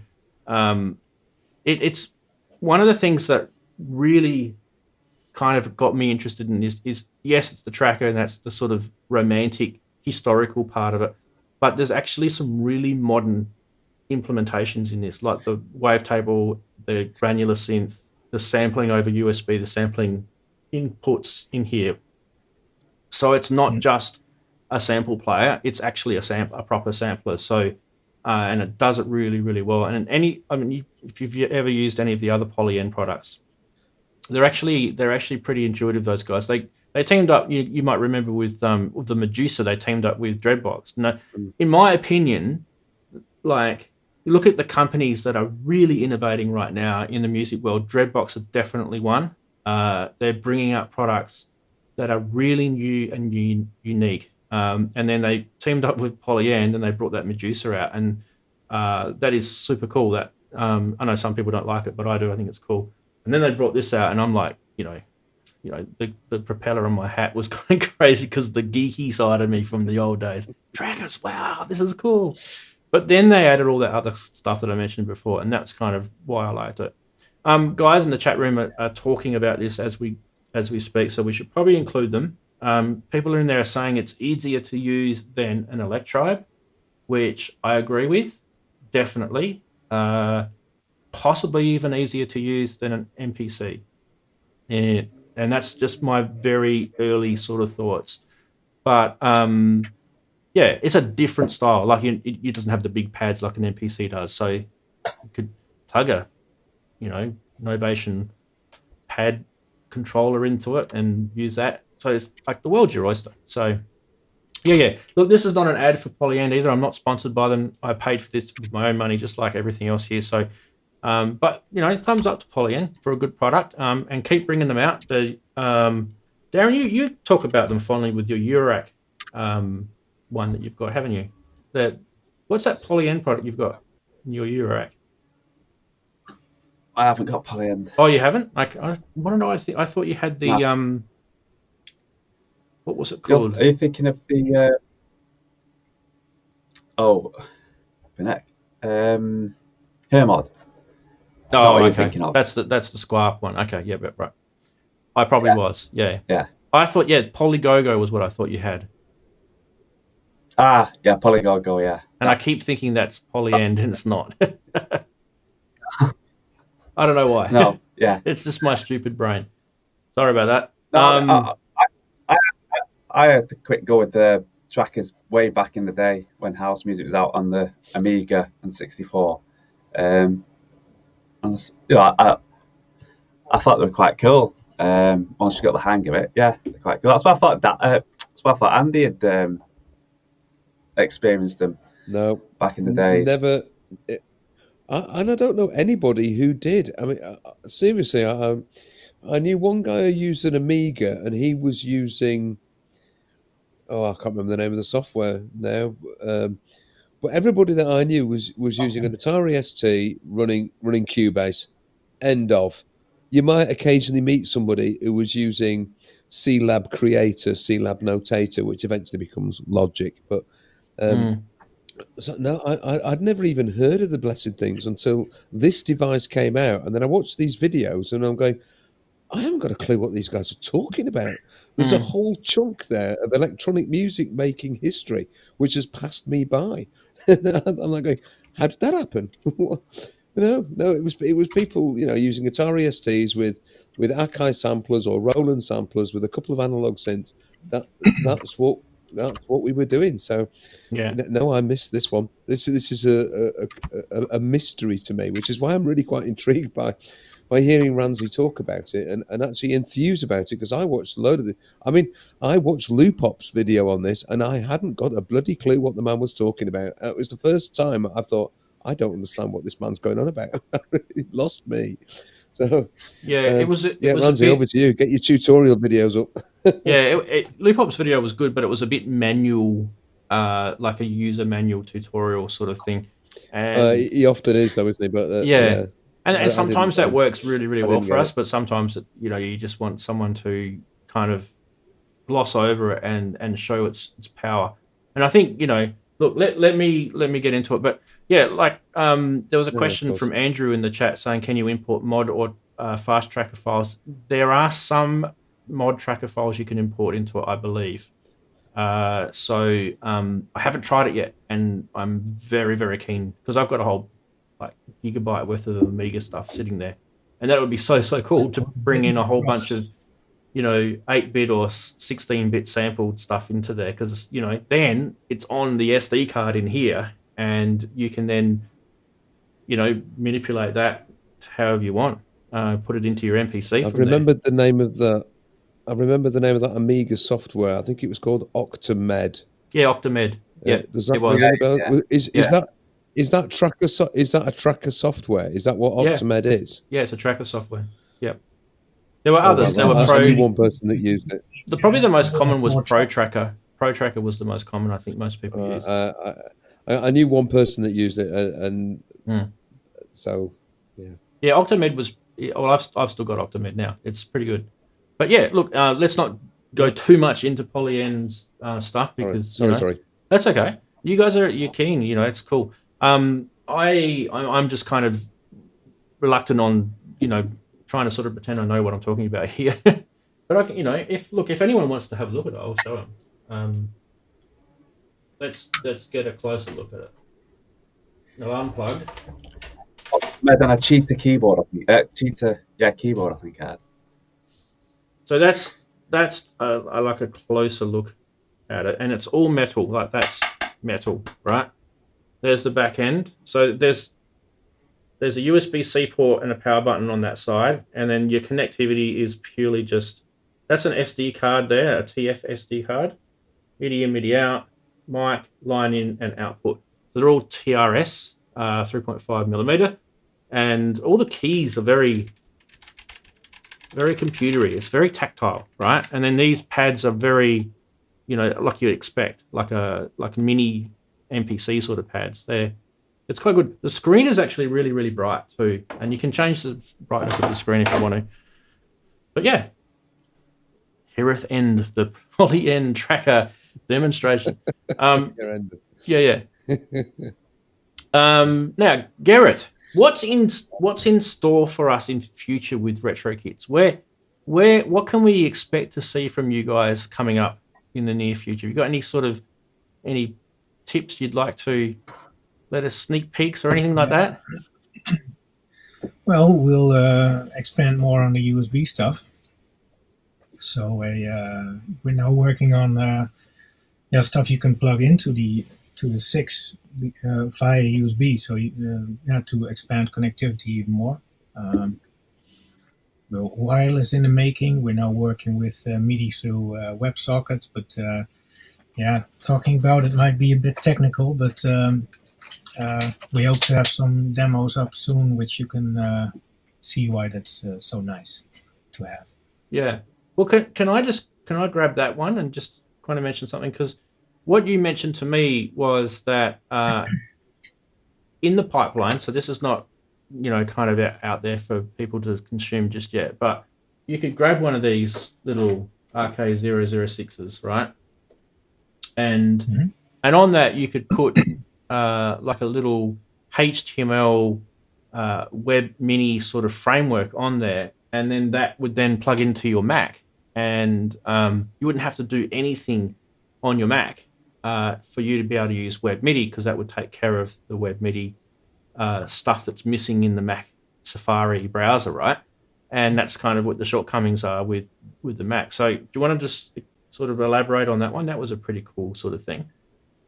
Yeah, it's what you could do is you plug it into the USB of the RK6, and actually in it there's it's like a little web server you can just log into, and just visit the page actually, and there, first we have the RK6 settings on there, but you could also, I've shown last week a little visualizer program, which you could, for example, run a MIDI monitor on a device. So you just, actually, it's sometimes a bit hard to grasp, because that little device is doing only the communication, and your phone, for example, or your computer is doing the visual aspect of it. So you could do all kinds of 3D driven MIDI visualizations depending on the device which you log into, which you log onto that little add-on. But it's I find it still a bit hard to explain. But last week we posted a little thing like a 3D grid you could rotate with just a simple nano pad, and so the mixing of all these devices will be easier. And it's who knows what will come out. I mean, just like what happened with the RKW2, we think it's nice technology to have, and it's open technology. You just work with HTML, or in case of the RKW2, you work with Arduino, and others have great ideas as well. And who knows what people will come up with this technology? So just try to inspire on it. So what you're kind of saying is that the open source level of that is kind of what you're hoping the world will take on, and you've developed a platform. Let the world add value and benefit to that platform. It's kind of a little bit like how Mutable Instruments did their stuff. So that's really, really cool. All right. Now, JX3D's jumped into chat and said, "What did I miss?" The whole show. Hit the replay button, mate. Go right back to the start.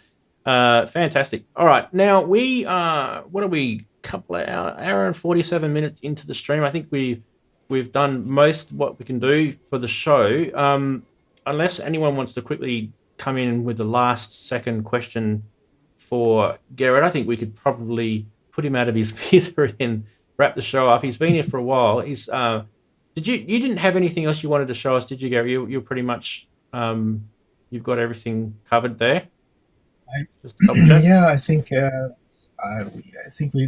I've shown pretty much what you can do, and we post some examples of what you can do with our stuff on our social account. So Yeah. if people want They to can go see check more it out. application, Yep. look at Retrokits Dev. There's all kinds of little experiments on there. Okay. Now there'll be links to. Well, there is already a link to Retrokits in the description below. But if you are wondering, it's just retrokits.com, which is written just next to his name. Just add a .com to it. Now let's have a quick look at your website, because I always neglect to do this. My Mac has gone to sleep. I am going to get your website up on the Mac. Yeah. 1 second. This is for those who are wondering, what is Retrokits? Who are they? What are they about? This is his website. Retrokits.com. My Mac is very slow at the moment for some weird reason. Probably because it knows that it's time to upgrade it. Desktop catcher. I need to set that up. 1 second. Won't be a sec. This is fantastic. Riveting. All right, here we go. Now, here it is.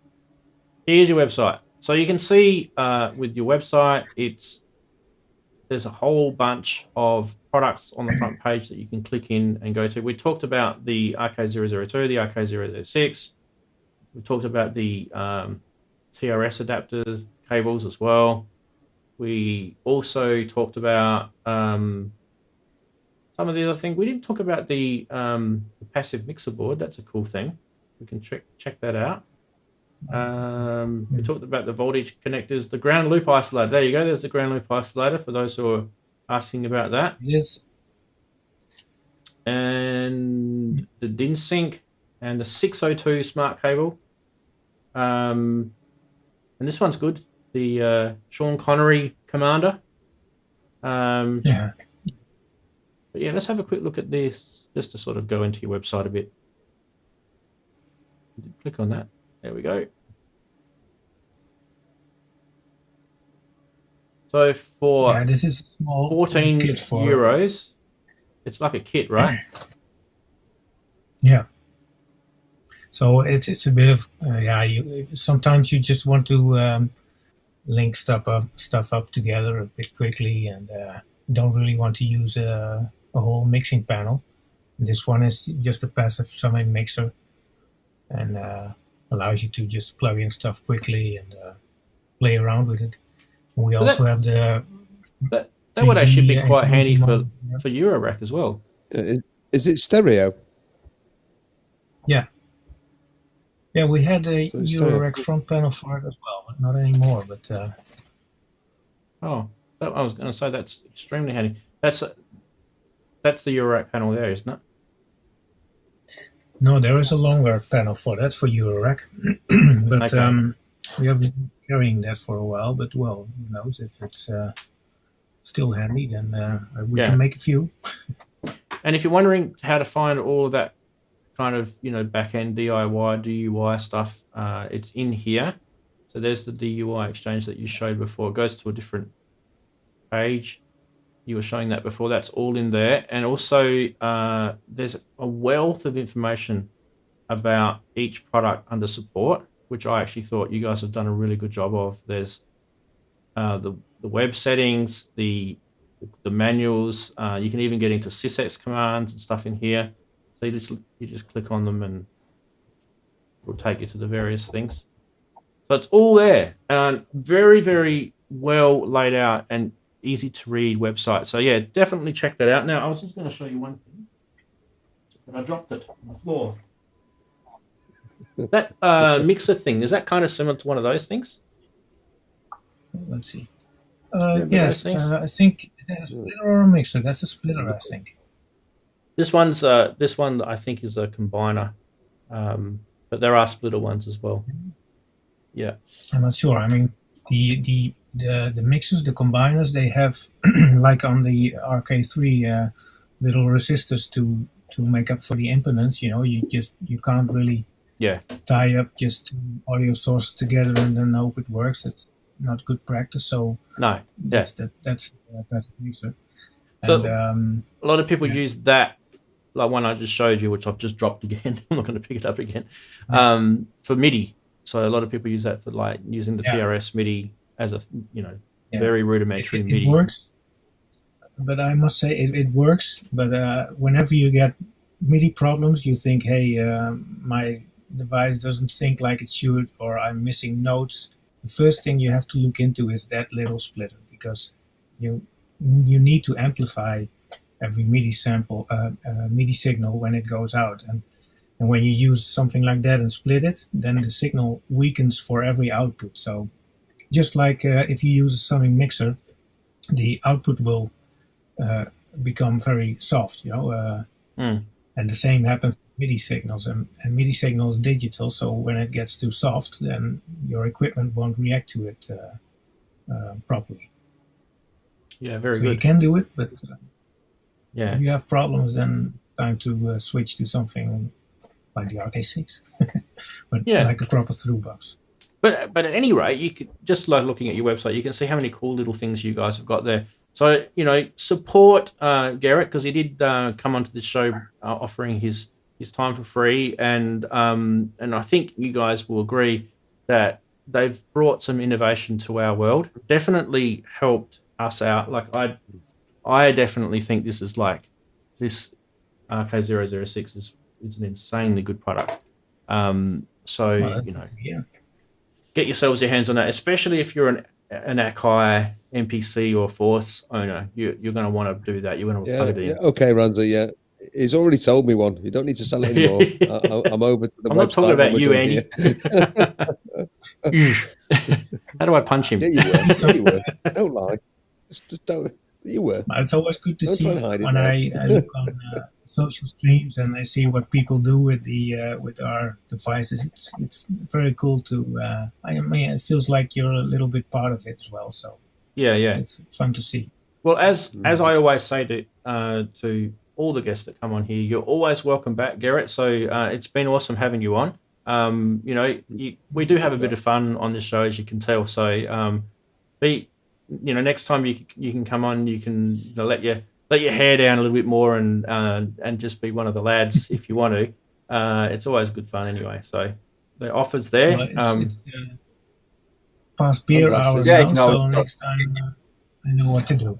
Yeah, absolutely.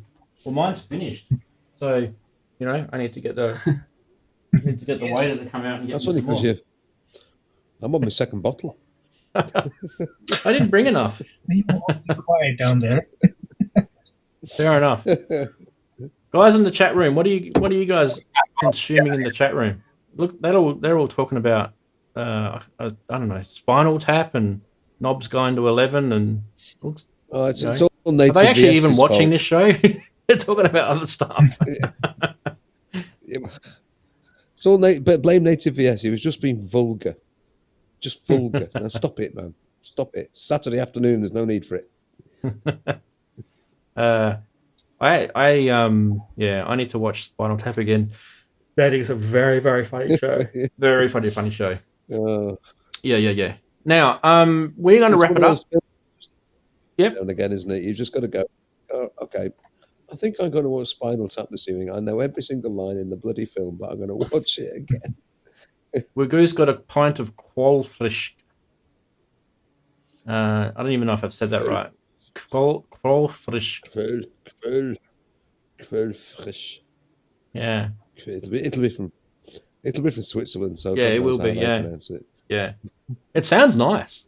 Like if someone said, "Would you like a glass of Qualfrisch?" I'd go, "Yep, that sounds good."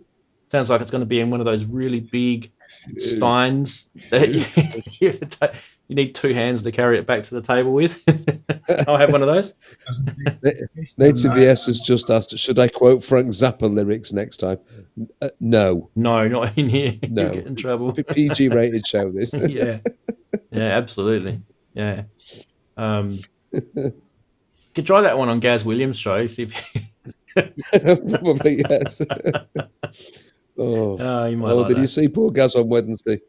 Oh, he was tearing his hair out, the poor man. Oh, yeah, my heart bled for him. That stupid box he was trying to show.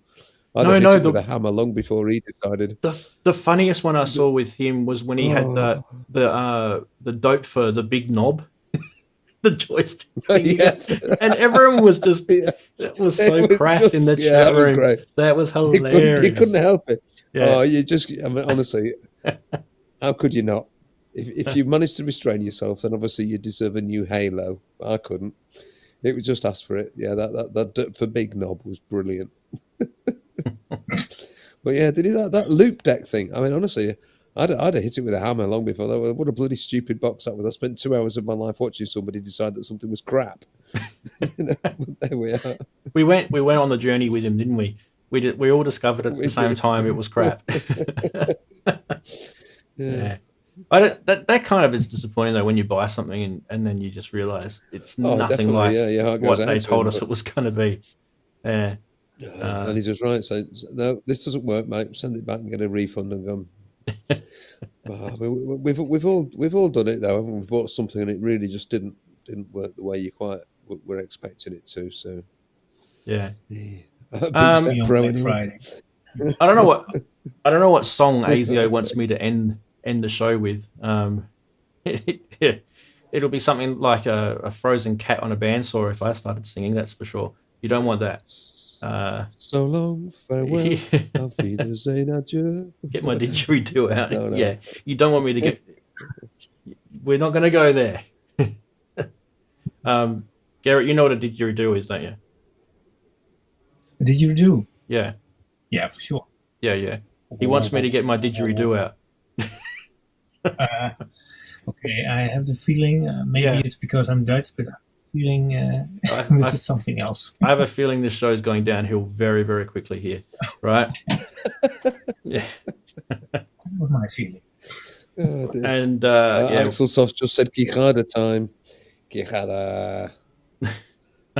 Don Quijada de la Mancha. the donkey jaw time. Donkey jaw time. All right, guys. Well, big thank you for everyone who came on the show today. Obviously, Gerrit, really, really pleasurable for you to be here. Thank you very much for your time. Andy, nice to see you back, mate. We really enjoy having you on the show. It's good to have you back. Marcus, I've enjoyed it. It's been fun. Darren, hang in there, mate. You're nice gonna to meet you, Gerrit. You'll get there, buddy. You'll get your stuff done. Don't worry. Hi.